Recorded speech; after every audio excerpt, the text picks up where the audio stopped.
War das ein angenehmes Gefühl, das er da geschaffen hat? Das war sehr angenehm. Ja. Es hat in seiner Generation genug Dirigenten gegeben, die sozusagen gelauert haben, ob etwas nicht gut ist und dann darauf losgegangen sind. Das hat er nie gemacht.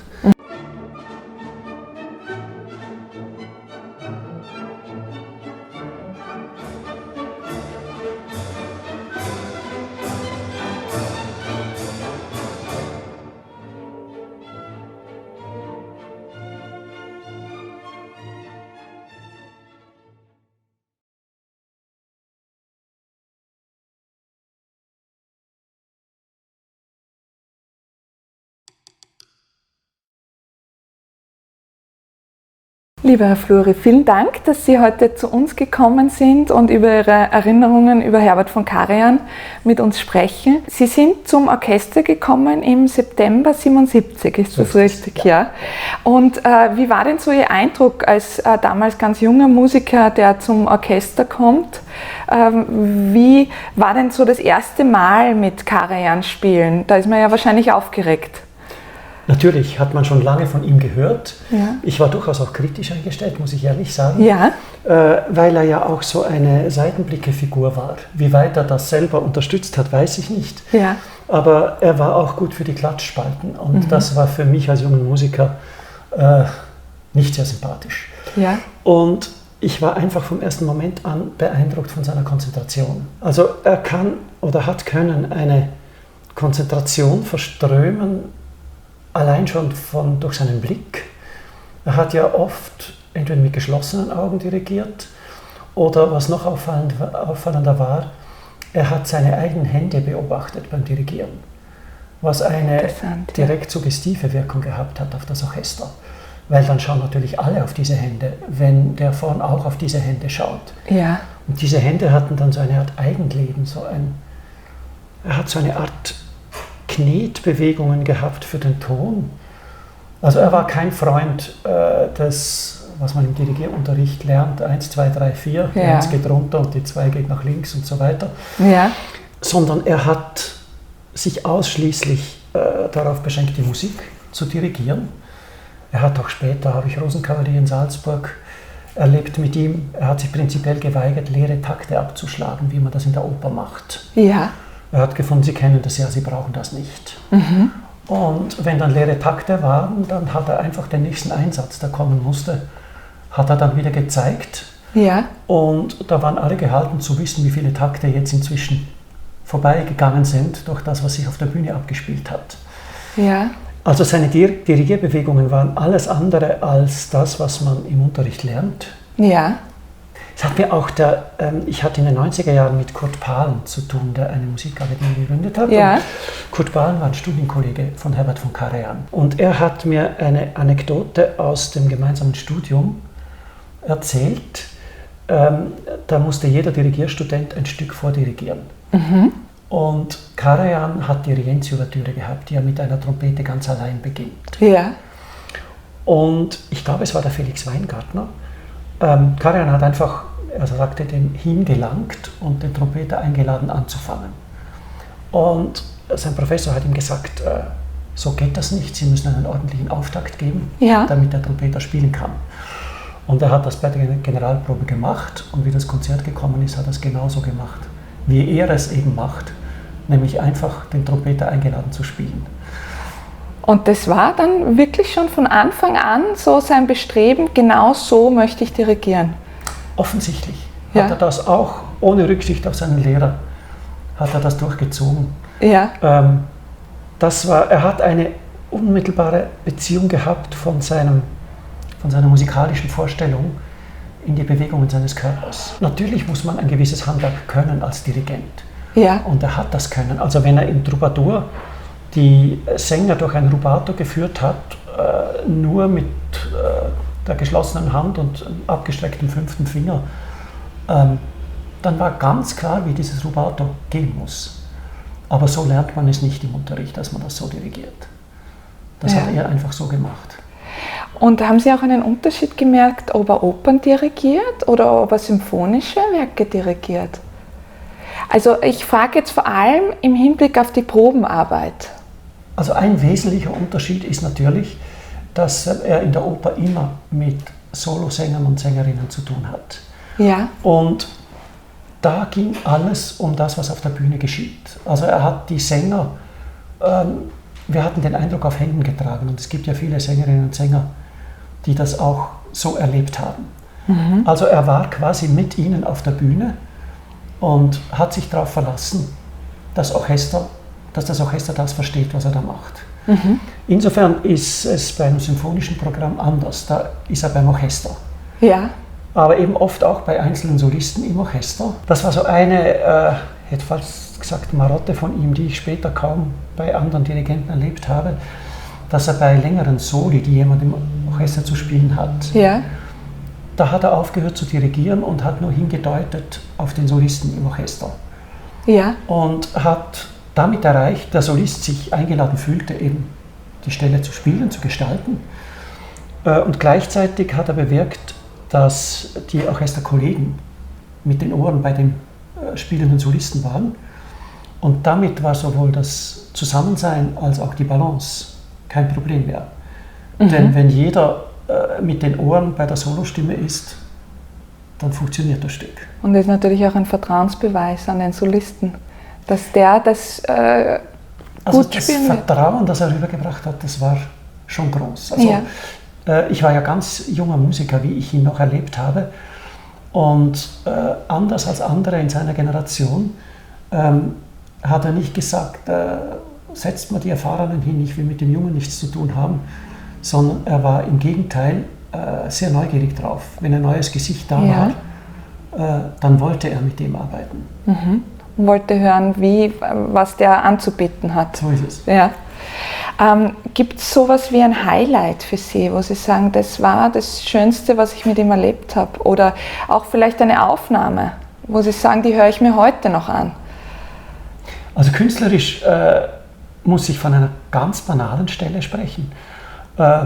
Vom Vorspiel zum Gefängnisbild im Don Carlos, also wie der Don Carlos im Gefängnis sitzt und Rodrigo kommt ihn besuchen. Und da ist einmal, ich glaube, 7 Takte quasi die Ereignislosigkeit komponiert von Verdi. Mhm.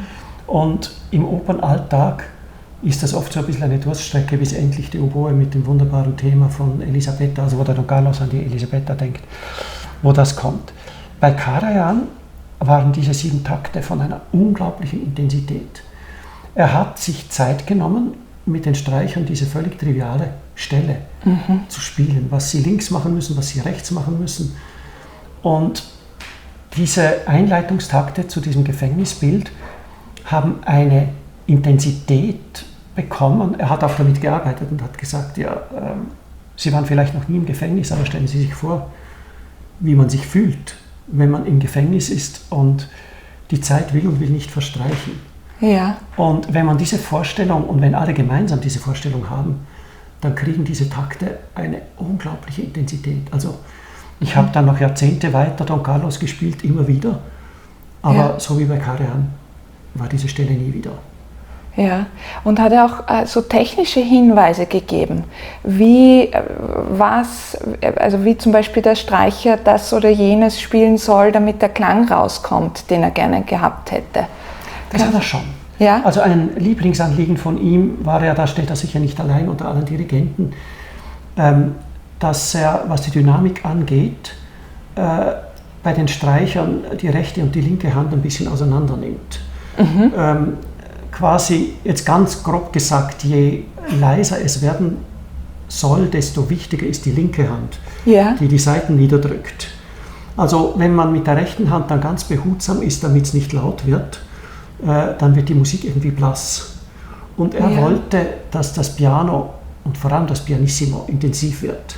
Ja. Also hat er sich darauf konzentriert, dass man mit der linken Hand ins Instrument reingeht. Natürlich auch mit der rechten. Ich bin kein Streicher und ich kann nicht genau sagen, wie das die Kollegen gemacht haben, aber ich habe einfach erlebt, wie dann ein Pianissimo klingen konnte. Mhm. Fast unhörbar, aber mit einer unglaublichen Intensität. Mhm. Und da hat er technisch schon recht genau gewusst, wie das geht. Ja. Oder er hat, jetzt fällt mir wieder eine ganz konkrete Stelle ein, in der 5. Tschaikowski, wenn man im ersten Satz zum Seitenthema kommt. Ja. Wenn die Musik sich so hochschraubt bis zum Fiss in den Bratschen und dann kommt das rüber in die Geigen mit den zu diesem Seitenthema. Ja. Und normale Dirigenten, dirigieren das, bis die Bratschen oben sind auf dem Fiss und dann dirigieren sie 1, 2, 3 und dann kommen die Bringgeigen. Ja. Und damit zerschlägt man eigentlich diese Linie. Und Karajan hat ganz klar daran gearbeitet, dass dieses Fiss von den Bratschen hingestellt wird, in den Raum gespielt wird und dass die ersten Geigen dieses gleiche Fiss aus dem Raum dann übernehmen, um das Seitenthema zu spielen. Und das hat man hören können. Und technisch hat er natürlich nicht dirigiert, sondern er hat auch dem Fiss den Raum gegeben und dann klar gemacht, wenn die ersten Geigen anfangen sollen, ohne 1, 2, 3 zu geben, bis die spielen. Also das waren musikalische Ideen und technisch umgesetzt in einfach zwingender Weise. Ja. Sie haben ja auch erwähnt, dass man als Flötist ja doch immer wieder recht exponierte Stellen hat. Und hatten Sie da bei Karajan ein besonderes Gefühl, dass er Ihnen da geholfen hat, wenn so eine Stelle gekommen ist? War das ein angenehmes Gefühl, das er da geschaffen hat? Das war sehr angenehm. Ja. Es hat in seiner Generation genug Dirigenten gegeben, die sozusagen gelauert haben, ob etwas nicht gut ist und dann darauf losgegangen sind. Das hat er nie gemacht. Mhm. Er hat, wenn etwas schief ging irgendwo, hat er das quasi ignoriert. Das ist an ihm vorbeigegangen. Höchstens ist er, wenn er das Gefühl hatte, man muss jetzt daran arbeiten, ist er nach einiger Zeit wieder auf diese Stelle zurückgekommen und hat daran gearbeitet. Aber er hat offensichtlich, ich nehme an, bewusst, darauf Wert gelegt, die Leute nicht bloßzustellen, sondern es war ihm klar, dass ein Musiker dann am meisten geben kann, wenn er sich frei fühlt, wenn er sich ermutigt fühlt. Ja. Also dass man nicht aus einer Angsthaltung herausspielen muss, sondern dass einem quasi der Teppich ausgerollt wird. Und das war eine Stärke von Karajan. Und gerade wenn man seine Luft braucht, ist das ja besonders wichtig. Ja? Ja. Weil ich es auch schon öfter von Kollegen gehört habe, wahrscheinlich war das auch dann eine Erfahrungssache mit dem Alter, dass die Probenarbeit so unglaublich effizient geworden ist. Können Sie sich da erinnern, wie das so abgelaufen ist? Oh ja, also mein Paradebeispiel, das haben viele von mir hören müssen, war diese Bohème-Probe, die ich erlebt habe, 78, 79, so irgendwas, war er an der Staatsoper mit Bohème. Ich war noch sehr jung und Bohème ist schwierig. Nicht wegen den Noten, die man spielen muss, sondern einfach, weil kaum 2 Takte im gleichen Tempo sind. Es ist eine unglaublich spontane Musik, die mit den Sängerinnen und Sängern einfach mitgeht. Bohème ist leicht, wenn man die Musik gut kennt und ist fast unspielbar, wenn man sie nicht gut kennt. Mhm. Und ich war damals noch ziemlich unerfahren.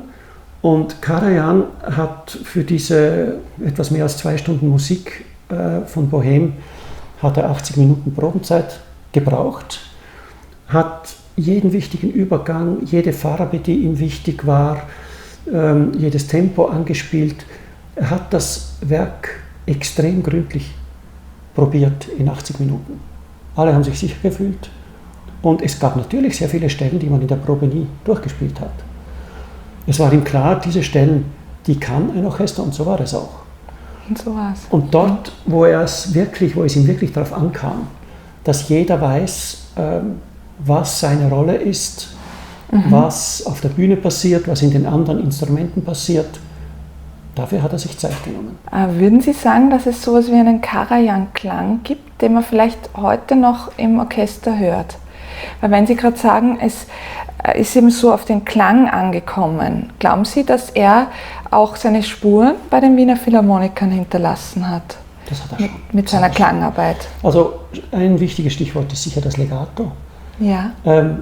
Also für ihn war auch die Musik zwischen den Noten. Also wie man von einer Note zur nächsten geht. Ja. Das war ihm ein großes Anliegen. Und dann natürlich, dass Dynamik nicht einfach viel Kraft, wenig Kraft ist, sondern dass je weniger Lautstärke ein Ton hat, desto mehr Intensität muss da sein. Das habe ich vorhin auch schon erwähnt. Das sind schon Ingredienzien des Karajan-Klangs, ohne Zweifel.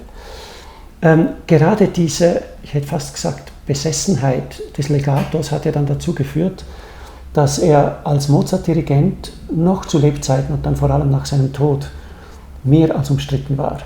Ja. Weil die Musikästhetik, es wird oft mit dem Namen von Hanoncourt verbunden, sich bei Mozart auch sehr stark auf das Eigenleben der einzelnen Noten konzentriert hat. Die Rhetorik der Musik, das war weniger das, was Karajan ein Anliegen war. Ja. Karajan war die Kulturjournalisten oder Musikjournalisten haben das abwertend gerne den schönen Klang genannt. Ja. Also den vollen, schönen Klang und eben die Verbindung zwischen den Tönen, das Legato.